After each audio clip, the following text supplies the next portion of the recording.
Presidente Benedetti, si avvia un percorso istituzionale che per la prima volta lega alta istruzione tecnica, formazione scientifico-tecnologica universitaria e mondo del lavoro. In che modo formazione e sistema delle imprese possono essere integrati? Domandina interessante.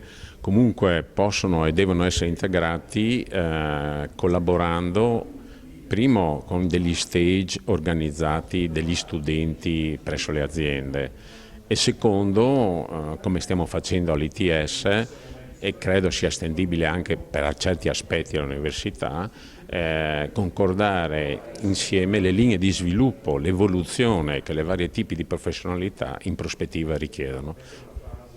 In quanto la formazione, l'azienda deve cercare di programmare proattivamente la sua attività nei prossimi 5-10 anni.